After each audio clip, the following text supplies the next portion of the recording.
नमस्कार, मैं हूं द्रुप्ति झा और आप देख रहे हैं द टुडे न्यूज़। मुंबई की जान यानी मुंबई की लोकल ट्रेन से जुड़ी हुई आज स्पेशल इंटरव्यू मैं आप सभी के सामने लाई हूं।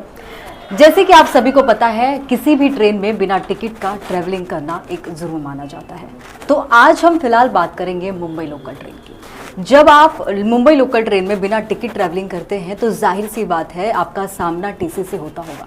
लेकिन आप सभी को क्या पता है कि उस टीसी का काम इतना आसान नहीं जितना आप सोचते हैं।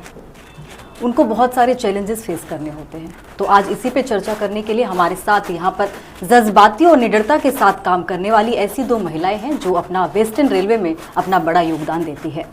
और वो आसान नहीं है, घर पे तो बड़ा रोल निभाती है, साथ ही रेलवे के लिए भी एक बड़ा योगदान देती है। मेरे साथ एक जिल शिंटो मैम है, देन सेकेंड मेरे साथ हरप्रीत कौर मैडम है। मैडम, बहुत स्वागत है आपका द टुडे न्यूज़ में। जैसे कि हम सभी को पता है, ट्रेन में बिना टिकट ट्रैवलिंग करना एक जुर्म माना जाता है। जब आप लोगों के सामने ऐसे लोग, ऐसे यात्री आते हैं जो बिना टिकट की ट्रैवलिंग करते, कितने सारे चैलेंजेस फेस करने होते और किस तरीके से आप लोग उसे मैनेज करते, आप बताइएगा।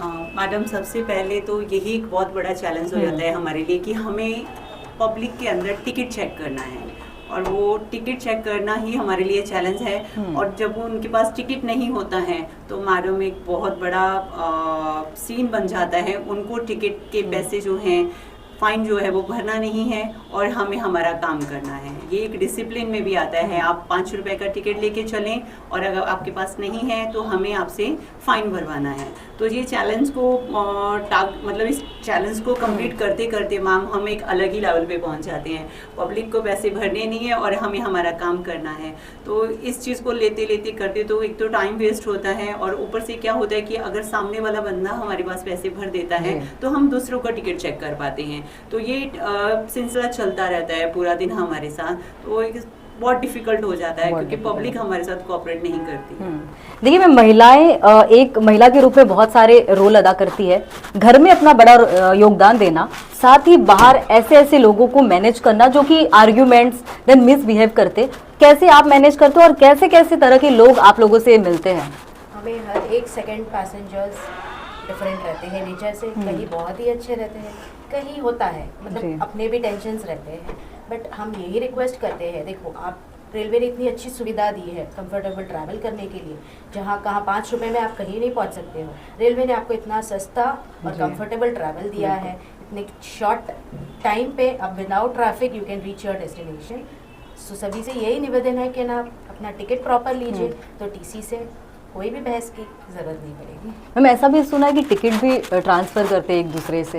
हाँ, यस तो मैम। ये कैसे केसेस आप लोग डिटेक्ट करते हैं? एक्चुअली मैम क्या होता है कि ये ज़्यादातर केसेस जो हैं वो कॉलेज स्टूडेंट्स में देखे जाते हैं। वो लोग एवरीडे ट्रैवल करते हैं और ग्रुप में होते हैं। वो एक स्टूडेंट टिकट बताता है और वही अपना टिकट दूसरे को पास ऑन कर देता है। तो उससे कि उनको लगता है कि ये चीज़ें वो टीटी से बच पाएंगे इन सारी चीज़ों से, और वो कुछ सम रुपीज़ बचाने के लिए ऐसी सारी चीज़ें करते हैं वो।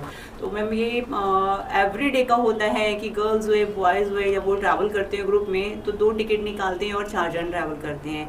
तो उनको लगता है कि वो बच जाएंगे और अपने रुपीज़ बचा लेंगे। तो इसमें पकड़े जाते हैं, फिर फाइन भरने का उनका थोड़ा डिफ़िकल्ट हो जाता है। फिर वो अपने कॉलेज टाइम पे नहीं पहुँच पाते हैं और थोड़ा हमारी भी ड्यूटी में डिस्टर्बेंस हो जाती है।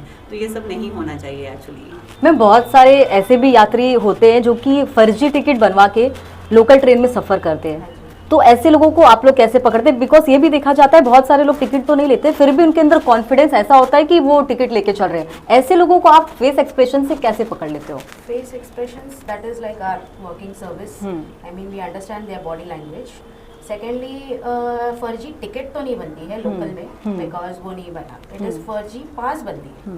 पासेस काफ़ी मिलते हैं ऐसे हमें कि ना लोग किसी और का पास लेके भी घूमते हैं, या तो फिर एडिट भी करते हैं वो पासेस को just to save the little amount of money. But आप पकड़े जाओगे तो आपको बहुत बड़ी सज़ा मिल जाएगी, बिकॉज पासेस ट्रांसफ़र होना नहीं चाहिए। किसी और का पास आप मत लेके ट्रैवल कीजिए, बिकॉज आईडी प्रूफ सब कुछ वेरीफाई करते हैं। आपको आईडी कार्ड लेके ही चलना है। आप पास निकालने जाते हो तभी भी आपको ओरिजिनल आधार कार्ड दिखाना ही रहता। तो रिक्वेस्ट है सभी से कि ना आप अपना प्रॉपर अपना ही खुद का पास लेके ट्रैवल कीजिए। टिकट्स भी आप ट्रांसफ़र नहीं कर सकते हैं। टिकट्स आपके पास ही ऑन डिमांड होना चाहिए।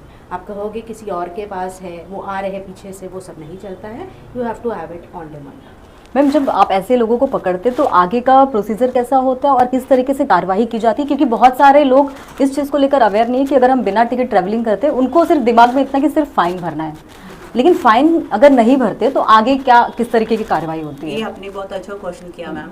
एक्चुअली क्या होता है, लोगों को लगता है कि अगर हम टिकट नहीं लेते हैं तो टीटी आएगा तो हम थोड़ी उनके साथ बहस करेंगे और निकल जाएंगे या फाइन नहीं भरना पड़ेगा, तो ऐसा नहीं होता है। अगर आपने टिकट नहीं लिया है तो आपको या तो रेलवे का फाइन भरना है टीटी के पास, ऑन डिमांड कुछ मिनिमम फाइन होता है, 250 रुपये पेनल्टी होती है, डिपेंड ऑन आप कौन सी क्लास में या ट्रेन में आए हो उसका फेयर लगता है आपको। और अगर आप वो फाइन नहीं भरते हैं तो किसी भी रीज़न से आपको नहीं भरना है तो आपका एक हमारी तरफ से रेलवे पुलिस को एक मेमो लिखा जाता है जिसमें आपकी पूरी डिटेल लिखी जाती है, आप कहाँ से ट्रैवल कर रहे हो और आप कहाँ से हो, आपका एड्रेस प्रूफ सब लिखा जाता है, आपकी आईडी साथ में सबमिट की जाती है, तो रेलवे पुलिस आपको हमारी तरफ से दिया जाता है। फिर रेलवे पुलिस आपको आगे की कार्रवाई के लिए कोर्ट में भेजते हैं। मैजिस्ट्रेट आपको सज़ा भी दे सकते हैं, मतलब आपको कस्टडी भी दे सकते हैं और आपको फाइन भी ज़्यादा भरना पड़ सकता है। तो इन सारी चीज़ों से बचना चाहिए मैम। मैं तो ये चाहूँगी कि इन सारे उसमें पढ़ना ही नहीं है हमें, आप अपना टिकट लेके चलो, नहीं है तो आप टीटी के पास ऑन डिमांड फाइन भर दो। तो ये अच्छा नहीं है, बिकॉज अगर आपकी कोई कार्रवाई होगी आपके ऊपर तो आपके लिए भी वेस्ट ऑफ मनी है, वेस्ट ऑफ टाइम है और आगे भी आपको फ्यूचर में तकलीफ हो सकती है। मैम वेस्टर्न रेलवे की ओर से आज ऐसा स्पेशल टिकट चेकिंग ड्राइव भी रखा गया जहाँ पे देखा गया, हमने देखा ज़्यादा भारी संख्या में क्राउड निकल रही थी और आप लोगों का काम जो है वो बहुत तेज़ी से चल रहा था। तो इस स्पेशल ड्राइव के बारे में लोगों को बताइएगा क्योंकि बहुत सारे लोग अवेयर नहीं है। स्पेशल चेकिंग इज लाइक हमें स्टेशंस अलॉट किए जाते हैं जी। फॉर एग्जांपल हमें 1 वीक प्रायर या 2-3 डेज डिपेंड्स एज पर the thing program is scheduled and जो भी मेन स्टेशंस है depends program is put and we have to do a special drive from there so that all are checked, all the the passengers are checked properly and all are traveling without ticket or not. That is done. Ma'am आप तो एक sports women भी रही हैं, आपका किस तरीके से स्पोर्ट्स से रेलवे में आना हुआ और क्या आपका ड्रीम रहा? क्योंकि बहुत बार ऐसा होता है कि हमारा ड्रीम तो होता कुछ और है बट हम बन कुछ और जाते हैं, क्या आपकी लाइफ का भी ऐसा रहा या कुछ और?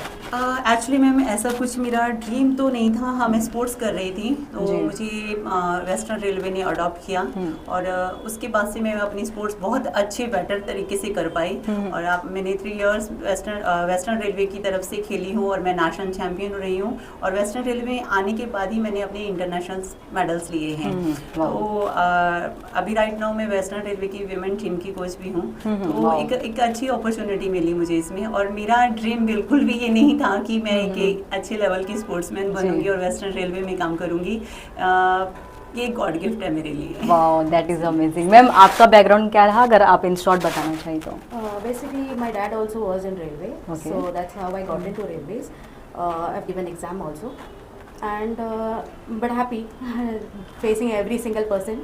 I mean every person is of a different nature.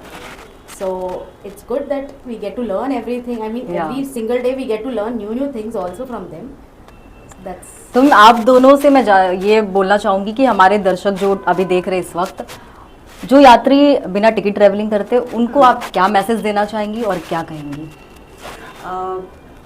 यात्रियों से मैं यही कहना चाहूँगी कि वेस्टर्न रेलवे से संजोग करें, आपको बहुत कम टाइम में और बहुत कम अमाउंट में यात्रा दे रहे हैं, एक आपको अच्छी सुविधा दे रहे हैं, आप उसका पूरा लाभ उठाएं और अपना टिकट लेके चलें और हमारे साथ कोऑपरेट करें और प्यार से पेश आएं, बिकॉज हम भी आप ही के बीच में से हैं, हमें भी घर की हज़ारों काम निपटा के आपकी सेवा के लिए आना पड़ता है, रेलवे की सेवा के लिए आना पड़ता है, आपको भी अपने काम पर जाना है और अपने घर को संभालना है, तो कोऑपरेट करें, टिकट लेके चलें और अगर नहीं है टिकट तो फाइन भरने में हिचकिचाए नहीं। धन्यवाद। Thank you ma'am. आप क्या कहना चाहेंगे मैम? सभी से यही निवेदन है कि आप लोग अपना प्रॉपर टिकट लेके चले और गर्व से चलिए, तो कोई आपको रोकने नहीं वाला है। So that is very good. Travel with dignity. देखिए उन्होंने बहुत अच्छी बात कही है। महज 5-10 जैसे भी आप ट्रैवलिंग जहां तक करते हो उसके हिसाब से टिकट का फेयर ज़्यादा नहीं है। तो आप रिक्वेस्ट मैं भी करती हूँ आपको, और वेस्टर्न रेलवे की ओर से भी रिक्वेस्ट है कि आप टिकट लेकर ज़रूर ट्रैवलिंग करें, क्योंकि विदाउट टिकट आप सभी को पता है ट्रैवलिंग करना एक जुर्म है। तो ये सिर्फ एक टीसी की कहानी नहीं बल्कि एक महिला की कहानी, और उनकी जुबानी से हमने आपको सुना है कि किस तरीके से एक महिला के लिए घर में काम करना और बाहर योगदान करना, और उसमें भी सबसे बड़ा डिफिकल्ट होता है टीसी के लिए कि ऐसे ऐसे लोगों से उनका सामना होता है जो कि काफी ज्यादा आर्गुमेंट न जाने उनको मतलब उनके साथ मिसबिहेव करते हैं। तो मैं आपसे दरख्वास्त करूंगी कि आप जरूर टीसी का सहयोग करें, और सबसे बड़ी बात यह है कि ये नौबत ही ना आए कि आपको टीसी का सामना करना पड़े। आप टिकट लेके ट्रेन में जरूर सफर करें। फिलहाल के लिए इतना ही। देखते रहिए द टुडे न्यूज।